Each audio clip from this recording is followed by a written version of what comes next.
এই চাচি একটা গল্লিপ দেন তো। ডারবি আছে গল্লিপ নাই। হেই চাচি, এইটা একটা কথা কইলেন, আমি কি ডারবি খার পোলা? গল্লিপ নাই, বেনসন দেন। এই যে নেও। এই ছোট ভাই দাঁড়াও দাঁড়াও, তুমি কি করতেছ? আমগো সামনে এদিকে আসো। এই কি হইছে? তোমার দিকে কোনো আদব কায়দা নাই, তোমার ফ্যামিলির কোনো শিক্ষা নাই। এনে দেখতেইছো দুইজন বড় ভাই বই আছে, আমগো সামনে তুমি সিগারেট ধরাইলা। সিগারেট ধরাইছি তো কি হইছে? আমি কি আপনার টাকায় সিগারেট ধরাইছি? আমি আমার বাপের টাকায় সিগারেট ধরাইছি। আমি এই ইউসুফের কাছে কোনো বড় ভাই টড় ভাই গুনার টাইম নাই। আমি আমার মতো এলাকায় যা মন চাই তাই করবো। আপনার কোনো সমস্যা? একেতে সিগারেট ধরাইছো, তারপরে আমার মুখের উপরে কথা কইতাছো। তোমার সাহস দিয়ে পাচ্ছি না। হেই এই বাদ দে, মিম্মারে বলা পরে আবার আমগুলোকে ঝামেলা এই তোর ঝামেলা খেতা পুরি বেয়াদবি করতেছে, আবার কি ঝামেলা করবো? তুই আমার গায়ে হাত দিছস না, তোর মতো পুঁটি মাছের হাতটা আমি অ্যাক্টিভে গলায় ফেলাইমু। তুই একটু অপেক্ষা কর, আমি তোরে দীক্ষা নিমু। ওই আফ্রিদি চল।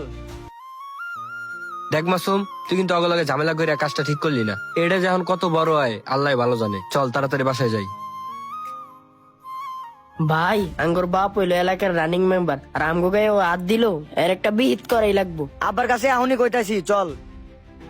টিশার্ট জামা সিরোজ প্যান্ট সিরোজ বেটা মানুষ মানুষ ধরে ফাইরা বালা মেশিং মুশিং যা লাগে আমি দিতাছি। এই আব্বা কথা বাদ দে, শুনো। ওই পরে কথা কইতাছি। কি হইছে বাপজান? এলাকায় দুটা নতুন পোলা আইছে, ওগুলো আমি চিনি না, আমার গায়ে হাত তুলছে। কস কি রে বাপজান, তোর গায়ে হাত তুলছে? তোর গায়ে আমি জীবনে কোনোদিন ফুলের টুকা পড়তে দেই নাই। কার এত বড় গলি যে আমার পোলার গায়ে হাত তুলছে? লত যাই। ঠিক আছে চলো। তো গাইস, পুরো ভিডিওটি দেখতে ইউটিউবে গিয়ে সার্চ করুন টিম মাসুম বিল্লাহ।